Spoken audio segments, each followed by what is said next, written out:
Bien, ben aujourd'hui je vais vous annoncer un message que j'ai préparé déjà, ça fait plusieurs semaines de là. Je ne savais pas à quel moment j'allais vous le présenter. Je laissais l'esprit agir, dans le sens où c'est lui qui décide, c'est lui qui apporte les messages, non seulement le contenu, mais aussi le moment qui est le plus propice. Et le message avait donc une grosse partie, et ça s'est complété ces jours-ci. Je crois que c'est un message qui est très important dans les temps que nous vivons. Nous allons franchir une étape très importante au niveau de notre, je dirais au niveau social, économique et politique. C'est plus qu'au niveau uniquement de l'Église des nations ou de l'Église de Jésus-Christ. Il y a maintenant des transformations qui vont arriver de manière très tranchée au niveau de on peut dire au niveau de la France, carrément.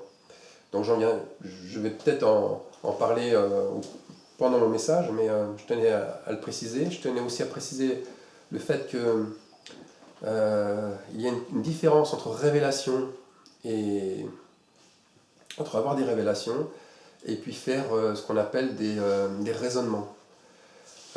Beaucoup de théologiens, beaucoup de prédicateurs font des raisonnements, c'est-à-dire qu'ils connaissent différents courants religieux, eux-mêmes font des recherches dans la Bible, au niveau historique, au niveau archéologique, enfin quoi que ce soit. Ils amènent ça ensemble et ils arrivent à trouver des choses qui leur semblent correspondre avec la Bible. On appelle ça des raisonnements. Pour ma part, je ne suis pas assez dans les Écritures pour le faire. C'est-à-dire que je ne suis pas ni un docteur, ni un théologien, j'ai pas tout ça. Et je le reconnais, et c'est pour ça que j'ai besoin de l'aide constamment du Saint-Esprit. C'est le Saint-Esprit qui me donne les choses par révélation, et qui me donne la manière aussi, ou l'endroit où je dois les chercher. Donc c'est pas, moi je le vois à chaque fois que je fais des messages, je suis surpris, je suis le premier surpris, parce que j'apprends les choses en même temps que Dieu me les dévoile. Et je ne crois pas qu'il fait ça pour que moi je puisse briller, parce que bon, j'ai aucune intention, quelle qu'elle soit. J'ai uniquement l'intention d'apporter ce que Dieu me met sur le cœur, c'est tout. Et être à la place où Dieu veut me mettre. Et je ne veux pas briller, j'ai aucune ambition, vraiment aucune ambition. C'est-à-dire que je ne vois pas plus loin que chaque jour qui passe et ce que Dieu fait aussi dans nos vies, pas seulement par l'intermédiaire du message, mais aussi ce qu'il fait à travers moi, à travers vous, à travers nous, ensemble, puisqu'on vit quand même une communion qui est au même niveau. On n'est pas là en train d'essayer de celui qui va gravir les marches au-dessus de l'autre. Voilà, ça je tenais à le dire en premier lieu. Alors, donc le message que je vous apporte, c'est sur l'Apocalypse. L'Apocalypse, c'est un livre où certains n'ont pas envie de l'ouvrir parce que ça fait peur, et je les comprends. Je comprends que moi, sans le Saint-Esprit, je n'ouvrirais pas ce livre, je ne me permettrais pas de dire des choses dessus, parce que je sais que si on dit des choses qui ne vont pas dans le sens que Dieu veut, on peut recevoir les fléaux qui sont décrits dans ce livre. C'est ce qui est écrit. Donc là, je vais parler moi des 7 rois et des noms blasphèmes qui y sont associés. Ça, c'est le titre du message. Alors là, je vous demande de vous accrocher. C'est pas ardu, mais chaque élément est important et est relié ensemble. Et vous allez voir qu'en fait, il y a vraiment une révélation derrière que le Seigneur m'a donnée et que je vous transmets. Donc on parle beaucoup en ce moment, et même depuis, on appelle ça l'étude sur le diable. C'est l'étude sur les démons, l'étude sur le mal. Il y a beaucoup de personnes qui en parlent. Donc le livre de l'Apocalypse a révélé des secrets déjà, puisqu'en fait il y a des choses qui ont été mises en lumière par des prophètes, par des prédicateurs, et je vais pas, moi mon but là ici c'est pas de tout démonter, de tout gommer, mais c'est de rajouter.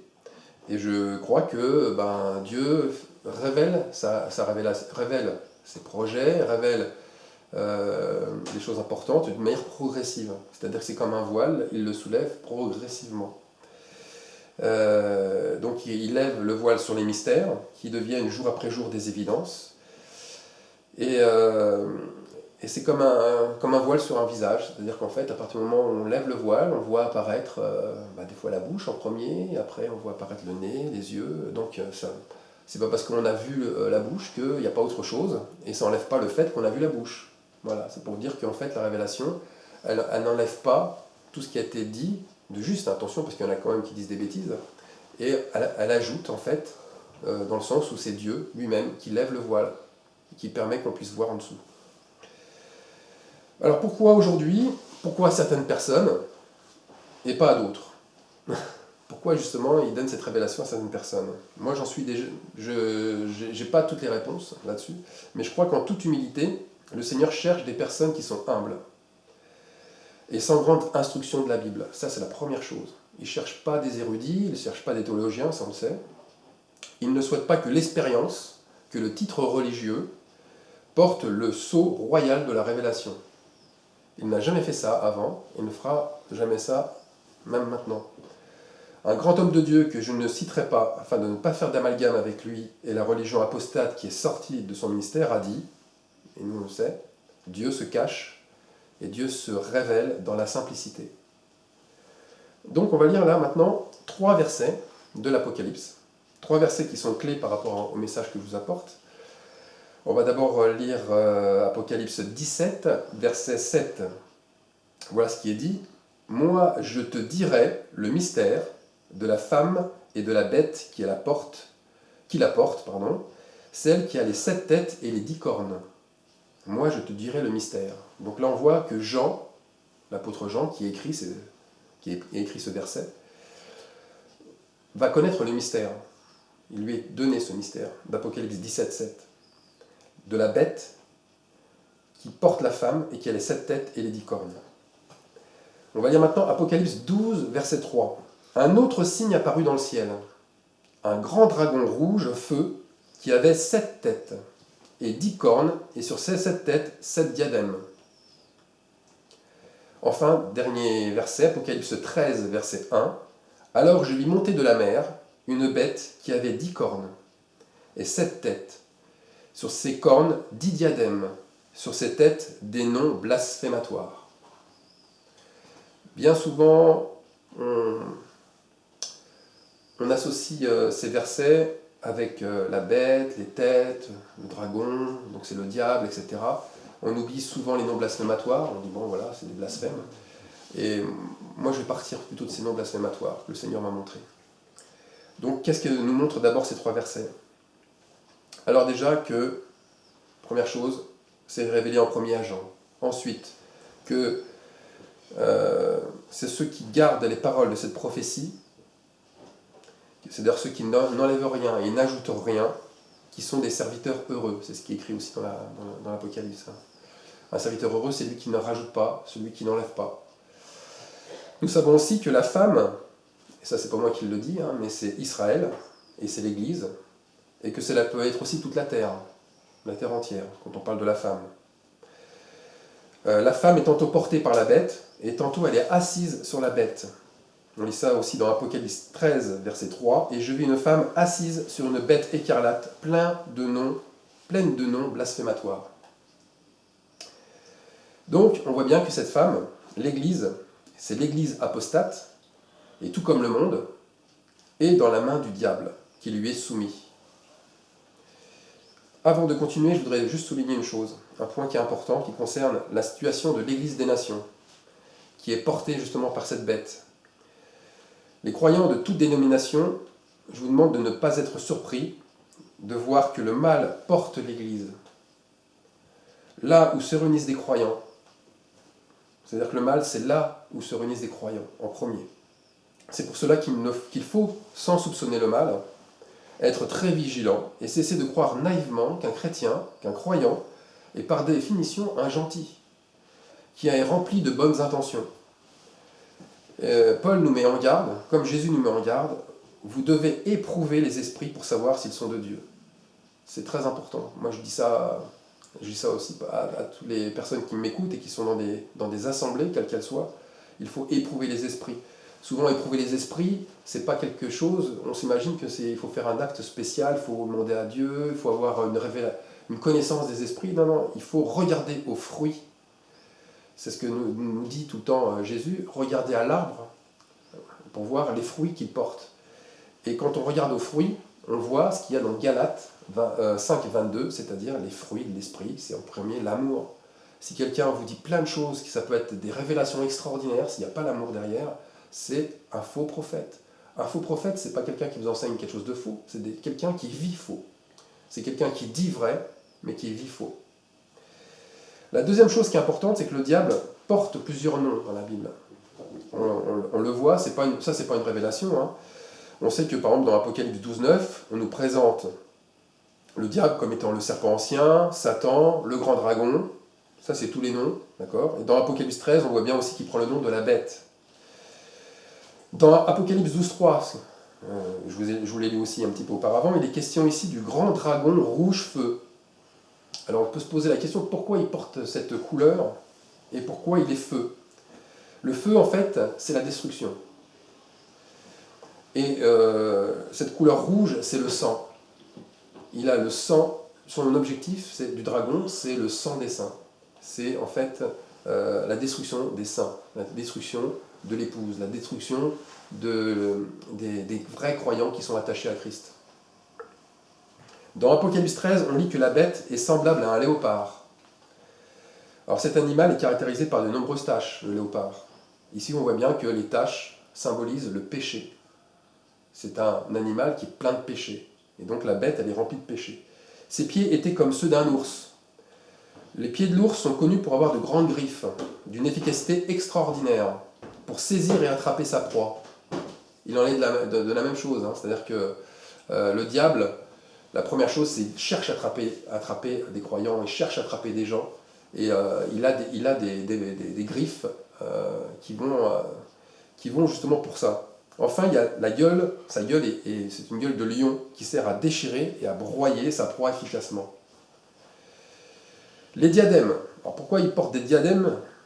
Est-ce que c'est un roi? En fait, ne pas oublier que la bête, le diable, le serpent ancien, est un imitateur et qu'il cherche à imiter l'époux. Donc avoir une couronne sur la tête, comme l'époux.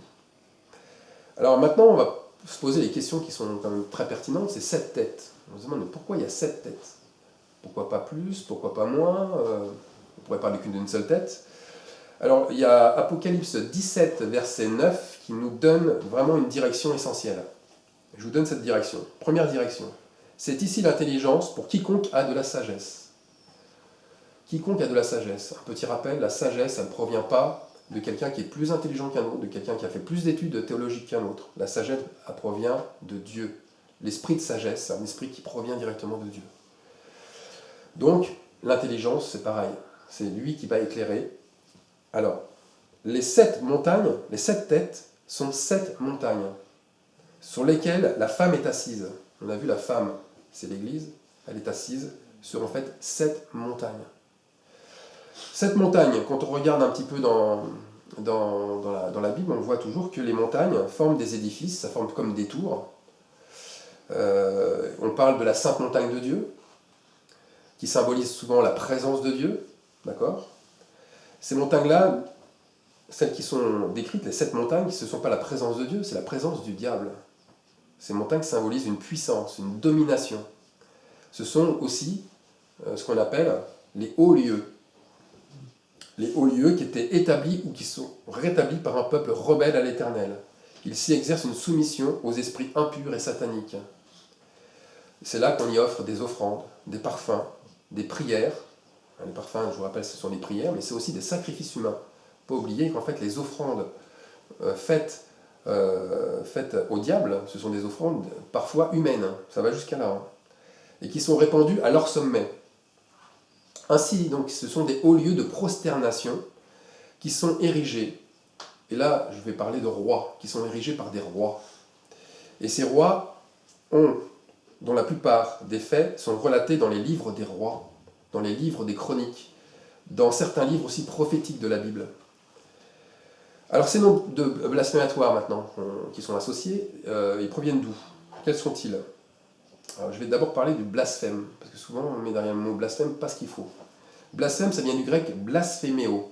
Et blasphéméo, ça signifie injurier, insulter, calomnier, outrager. Ainsi, littéralement, dès que l'on parle mal d'une personne, qu'on l'outrage, qu'on l'injurie, on la blasphème. Si on prend le mot grec, blasphémer, c'est déjà injurier une personne. Là, bien entendu, dans le contexte, on injurie le Seigneur. Le blasphème se fait contre Dieu, mais aussi contre ses enfants. À partir du moment où on nous injurie, à partir du moment où on dit des choses mal sur nous, on blasphème. D'accord ? Alors, sur ces têtes, il y avait des noms blasphématoires. Je vous les donne, les noms blasphématoires, et je vais expliquer pourquoi je vous donne ces noms-là. Alors, écoutez bien. Premier nom blasphématoire, et je le mets là vraiment dans l'ordre, c'est l'idolâtrie. Ensuite, fornication, adultère, luxure, avarice, division, oppression, domination, tyrannie, jalousie, convoitise, divination, traîtrise, sacrifice humain. Voilà, ça c'est les noms blasphématoires. Alors pourquoi ces noms-là et pas d'autres ? Ça pourrait être d'autres. Car ces noms-là, ils sont reliés aux rois qui les prononcent en les incarnant. Ces rois, pour la plupart, sont d'origine israélite ou judéen. Ils ont tous, sans exception, été jugés et condamnés par les œuvres de leur chair. Tout ce qui provient de la chair est un blasphème pour Dieu. Je dis bien tout, il n'y a pas une petite parcelle de la chair qui n'est pas un blasphème. Pourquoi ? Parce que le sang, comme la chair, n'héritent pas le royaume de Dieu. C'est quelque chose que Dieu ne supporte pas. Alors ces noms de blasphème sont aussi donnés par Paul. Paul, dans Galates 5, versets 18-21, il dit, voici, or les œuvres de la chair sont manifestes. Ce sont la fornication, la luxure, le libertinage, l'idolâtrie, la magie, les conflits, les querelles, les jalousies, les irritations, les disputes, les divisions, les sectes, l'envie, l'ivrognerie, les excès de table et les choses semblables. Alors, voilà la révélation des 7 rois, qui sont les 7 têtes et les noms blasphématoires qui sortent de leur bouche. Premier roi, écoutez bien, ce roi, on le connaît, il est dans la Bible, il est dans le livre des rois, dans les chroniques, c'est Jéroboam. Jéroboam, c'est le haut lieu de l'idolâtrie. Le nom blasphème qui porte, c'est l'idolâtrie. Premier roi d'Israël après le schisme. Le schisme, je vous rappelle, c'est lorsqu'il y a eu une division entre Juda et Israël. Il tombe très rapidement dans une idolâtrie, sans retenue. Il crée 2 veaux d'or. Pas un, mais 2 veaux d'or. L'un au nord à Dan, et l'autre au sud à Bethel. Il remplaça les Lévites en nommant d'autres prêtres. Il est le type du roi infidèle et idolâtre. Il est la référence numéro 1 quand d'autres rois tomberont dans le même péché. Quand on parle d'autres rois qui tombent, on dit « il fit comme son père Jéroboam ». Il tomba dans le même péché, etc. etc. C'est vraiment le nom de blasphème qui lui est associé, l'idolâtrie. Deuxième haut lieu, deuxième roi, et là j'ai associé une reine et un roi, donc ça peut vous mettre sur la voie, c'est Jézabel et Akab. Et les hauts lieux, c'est le haut lieu de la fornication, de l'adultère et de la séduction. 3 noms de blasphème. Fornication, adultère. Alors je vous rappelle que la fornication et l'adultère, c'est à partir du moment où nous, spirituellement, on va vers d'autres dieux en empruntant un enseignement qui est faux. À partir du moment où on va vers des théories qui n'ont rien à voir avec la Bible, ça y est, on commence à dévier. D'accord ? C'est ça la fornication d'un point de vue spirituel. Alors la reine d'Israël pousse le roi, Akab, à servir un autre dieu qui s'appelle Baal. Baal qui signifie Seigneur. Jézabel a l'esprit des faux prophètes, comme celui de Balaam. Elle utilise la force et la ruse pour s'approprier les biens, rappelez-vous, de la vigne de Nabath. Elle utilise aussi la force et la ruse pour supprimer les prophètes. C'est au temps d'Élie, Élie était obligé d'aller se cacher, les autres prophètes étaient obligés aussi, 150 prophètes étaient dans une grotte cachée. C'est la même chose, elle fait plier le roi Akab à toutes ses exigences. Sa forte personnalité fait d'elle un tyran, cruel, doté d'un très fort pouvoir de séduction. Donc en fait, comme le roi est tombé dans les mêmes travers, on associe ce roi Akab à Jézabel, qui auront exactement le même châtiment à la fin. Troisième tête, Salomon. Eh oui, Salomon, le fils de David.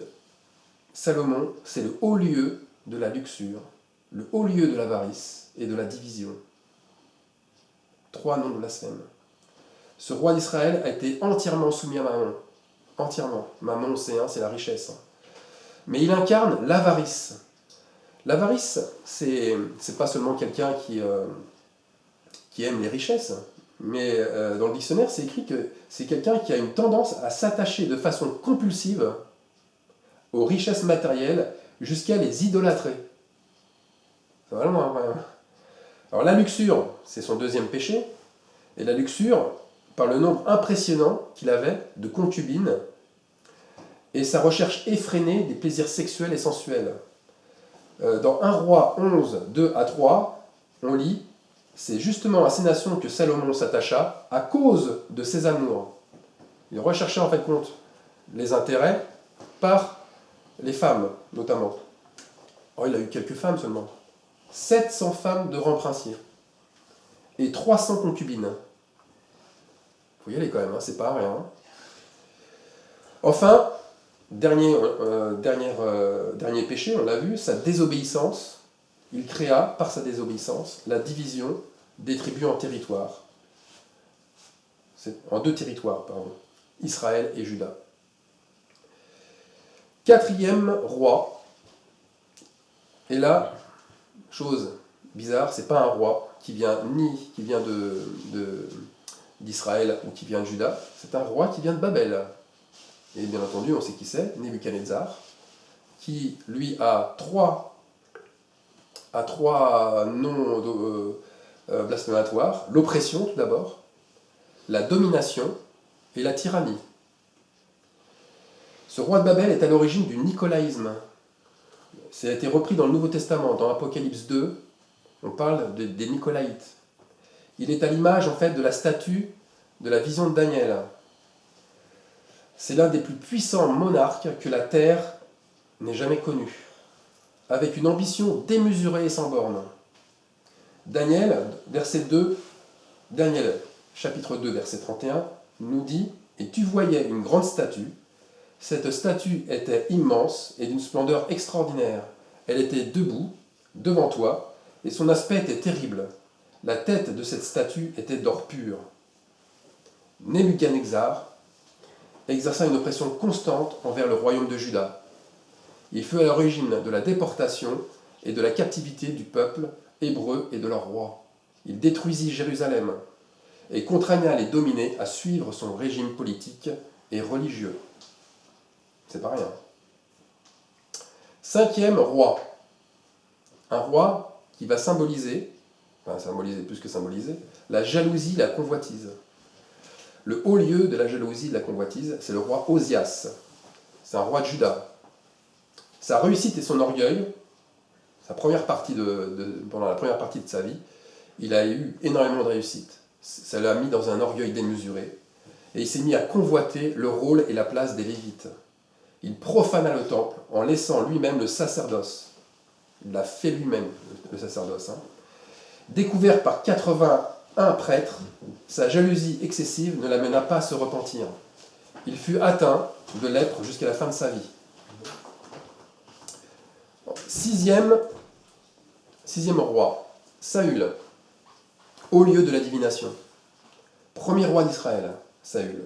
Après avoir chassé tous ceux qui exerçaient la divination, la sorcellerie en Israël, et abattu tous les hauts lieux, Saül tomba dans le même péché en allant consulter la magicienne d'Endor, qui évoqua les morts pour lui. Sa désobéissance lui confirma sa défaite, ainsi que l'extermination de son royaume. Il ne put supporter tout cela, et il se donna lui-même la mort, en plein combat, pour échapper aux Philistins.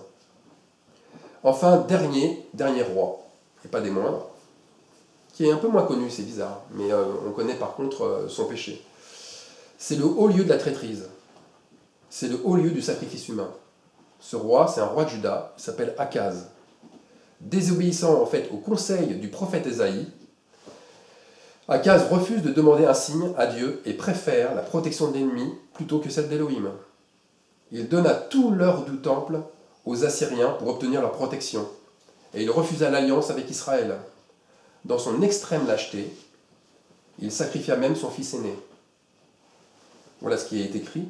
et même il fit passer son fils par le feu, suivant les abominations des nations que l'Éternel avait chassées devant les enfants d'Israël. Et son nom en fait signifie soutenu, lié. Il s'est lié lui-même avec l'ennemi par lâcheté, par intérêt. Il a soutenu le roi d'Assyrie dans le sens de le cautionner jusqu'au bout pour ne pas tomber lui-même en ruine. Il a sacrifié en fait une bonne partie du peuple judaïte dans les combats. Et ça me fait dire aussi que quand on regarde sa vie, on voit bien que c'est le type de Judas Iscariote. Alors la liste des 7 têtes pourrait être close. On pourrait dire voilà, on a les 7 têtes. Mais la Bible a dit autrement. Il manque une 8e tête. Bizarre, hein? Mais si on ne lit pas tous les versets jusqu'au bout, on ne voit pas qu'en fait, Apocalypse 17-11 nous parle d'un 8e roi. Voilà ce qui est dit. Et la bête qui était et qui n'est plus est elle-même un 8e roi. Et elle est du nombre des 7 et elle va à la perdition. Qui c'est ce 8e roi?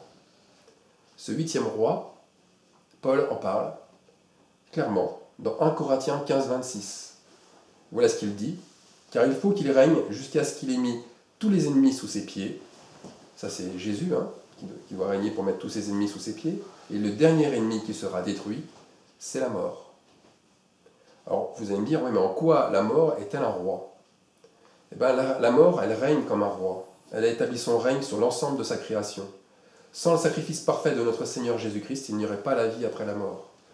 Et Jésus a ouvert la voie de la résurrection, étant le premier ressuscité. Alors on peut dire, oui, bon, mais maintenant, il décrit qu'en fait, le 8e roi est lui-même du nombre des 7. Et je pense que vous l'avez deviné, celui qui apparaît dans les 7, hein, c'est bien Akaz. C'est bien Akaz qui a pris la forme la mort a pris la forme du sacrifice humain avec lui, et par l'intermédiaire aussi du meurtre de son fils. Lisons maintenant encore une chose, parce qu'à partir du moment où on a la révélation de tous ces rois, il faut que ça colle avec tout le reste. Et ça a collé directement avec aussi Apocalypse 17-10 qui dit la chose suivante. Ce sont aussi 7 rois, les 5 rois sont tombés, l'un est, donc demeure toujours, l'autre n'est pas encore venu, et quand il sera venu, il faut qu'il demeure un peu de temps. Alors 5 rois sont tombés. Parmi les 7, il y en a 5 qui sont tombés. Il faut savoir que tomber, en grec, signifie pipto. Et pipto est traduit par tomber dans le sens de prendre un châtiment, un jugement, de s'effondrer au sol, de tomber en ruine. D'accord? Il faut bien comprendre le mot tomber. Donc 5 rois sur les 7 que je vous ai dit, ont eu des châtiments divins terribles. Premier roi, Jéroboam, il mourut au combat, n'ayant plus de force. Il fut frappé par l'Éternel. Akab, les chiens léchèrent le sang d'Akab et les prostituées s'y baignèrent conformément à la parole que l'Éternel avait prononcée. Salomon, le Seigneur lui montra que son futur royaume sera déchiré après sa mort et donné à son serviteur. Son châtiment fut allégé uniquement à cause de la consécration de son père qui est David. Il aurait eu beaucoup plus, pendant sa vie. Hein. C'est David qui lui a sauvé un peu la mise.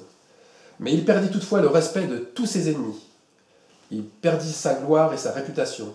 Et il mourra dans le chagrin de voir son fils privilégié, son fils Jéroboam, se révolter contre lui. Osias, l'Éternel le frappa de lèpre, exclu de la maison de Dieu, il finit ses jours exilé, retranché dans une maison à part. Saül se suicida pour échapper à l'humiliation de tomber entre les mains des Philistins. Voilà les 5 rois qui sont tombés. Alors l'un demeure, l'un est encore vivant. Ah bon? Eh bien, si on regarde bien, on s'aperçoit que celui qui demeure actuellement, c'est bien Nebuchadnezzar, qui maintient son trône en sévissant par le système politique et religieux babylonien que nous connaissons actuellement, et qui va à sa perte. Le nicolaïsme, c'est une doctrine d'oppression, de domination, de tyrannie, qui est très répandue dans l'Église apostate, mais aussi, si on regarde, dans notre société. Nebuchadnezzar, qu'on appelle aussi Nabuchodonosor II, n'est jamais tombé. Jamais tombé. Son royaume s'est agrandi et renforcé bien au-delà de ses frontières jusqu'à sa mort. Au contraire, il a prospéré. Alors l'autre qui n'est pas encore venu. L'autre qui n'est pas encore venu. Eh bien l'autre qui n'est pas encore venu, ce roi qui n'est pas encore venu, c'est Akaz. Akaz, cet esprit maléfique n'est pas encore revenu dans le peuple de Dieu. Par contre, il est déjà revenu dans ceux qui se sont alliés avec le diable et les démons. On sait qu'il y a des sacrifices humains qui se font parmi ceux qui ont donné leur vie qui se sont liés avec le diable. Par contre, dans le peuple de Dieu, on n'a pas eu encore des sacrifices pareils. Et son blasphème, on le voit, c'était une abomination celui de tuer son fils. Mais cet esprit, elle viendra à la chute de Babylone. N'oublions pas, on est dans ce temps de chute de Babylone.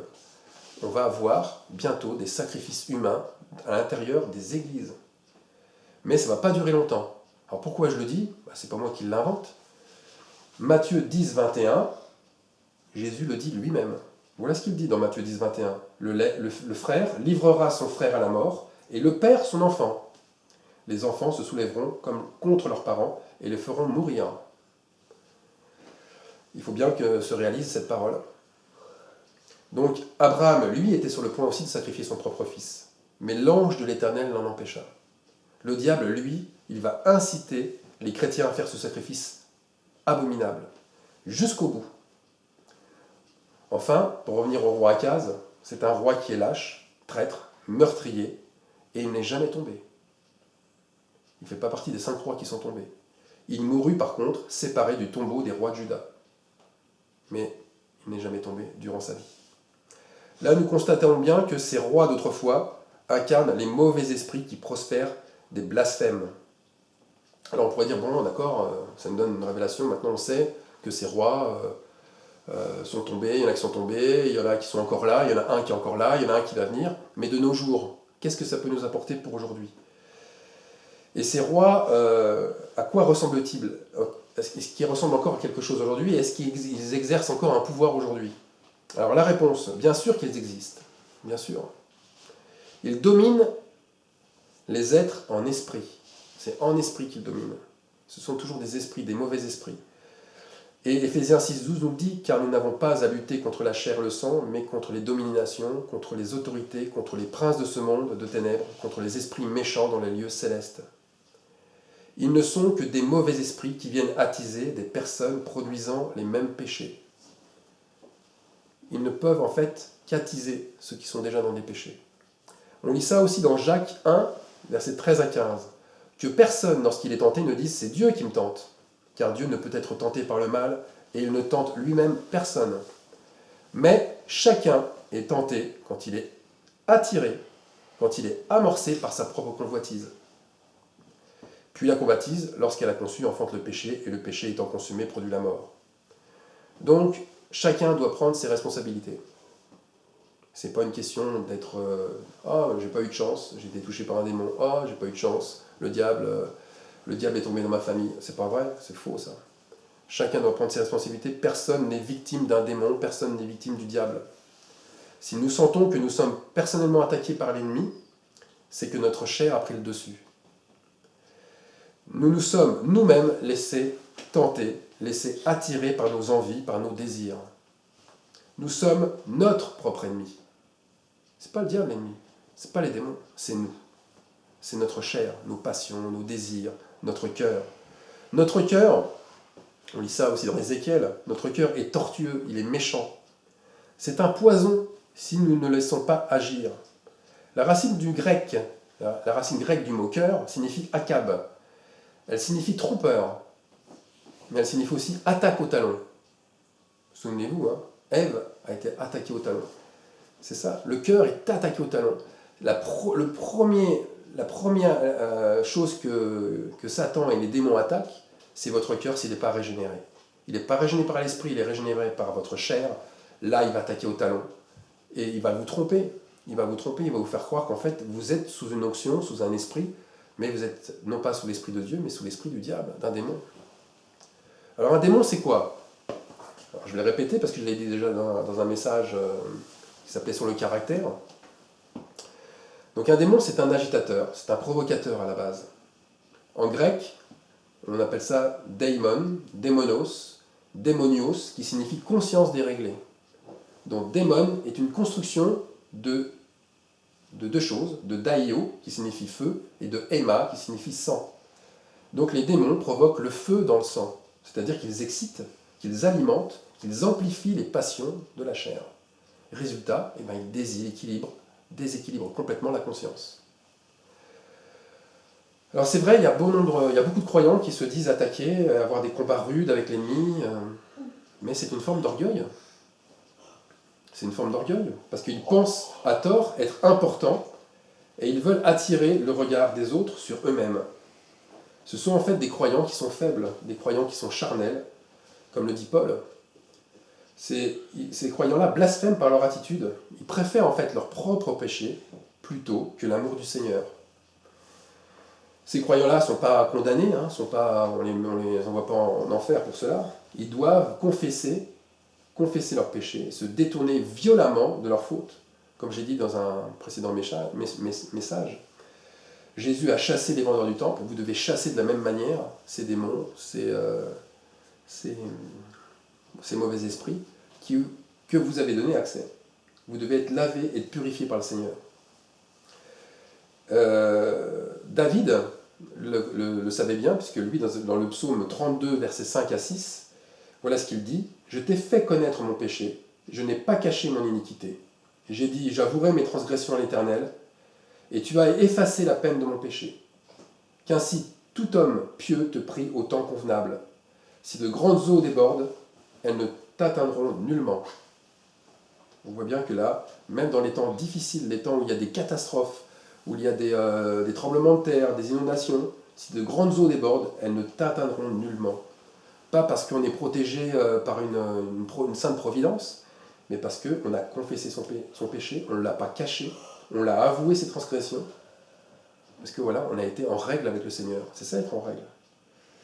Alors il se peut que vous puissiez vous reconnaître parfois derrière un de ces rois, en disant « Ah ouais, moi, tel péché, il y a des fois, j'ai tendance à tomber dedans, sans que ça soit exagéré. » Mais s'il en est ainsi, il faut savoir que le moment de la repentance est venu, et qu'il ne faut pas persévérer dans un péché. Car quand on persévère dans un péché, on atteint souvent un point de non-retour. N'oublions pas que, à ce stade, quand on parle d'abomination, quand on parle de blasphème, et qu'on garde les péchés en soi, ce sont des montagnes. Ce sont de véritables montagnes, ce sont des esprits dominateurs et trompeurs. Ils vous font croire, ces esprits, le mensonge, que vous-même vous exercez une domination, alors que c'est l'inverse. C'est l'inverse. Vous êtes dominé, vous êtes assujetti de plus en plus à vos passions qui vous dévorent. Donc je vais finir par dire ce qu'il en est pour le diable. Le diable, lui, incarne et incarnera parfaitement les esprits de blasphème de ces 8 rois, dans un seul être humain. Il aura tout ça réuni en lui. La bête sera un homme, et ce ne sera pas une victime, mais bien un être qui aime, qui se délecte de sa propre chair, des œuvres de sa propre chair. Il sera à tel point aveuglé par ses péchés qu'il croira rendre un culte à un Dieu par ses abominations. Cet être vit à l'heure actuelle sur la terre. Il est actuellement en train justement d'être rempli par toutes ces bêtes immondes, impures, et il est en train de faire une œuvre donc de destruction. Et moi, comme justement je veux finir mon message sur une parole prophétique, je voudrais dire que nous allons rentrer dans un temps difficile, un temps où le peuple de France va rentrer en insurrection par rapport à ses dirigeants. Il va y avoir une insurrection. Je le dis devant la caméra, on est aujourd'hui le 1er novembre, et vous saurez si ce que je dis est vrai ou faux, parce que ça va se faire vraiment très rapidement. Voilà. Que le Dieu vous aide, que Dieu vous bénisse, que Dieu nous aide tous à rester ferme sur sa parole, à ne pas laisser une porte ouverte aux œuvres de la chair, à laisser tout fermer. Il ne doit rien rentrer. Il doit vraiment être au plus près de son esprit et ne pas laisser la convoitise, ne pas laisser toutes ces choses qui prennent le dessus dans nos vies. Voilà, que Dieu nous bénisse et nous bénisse. Amen. Amen.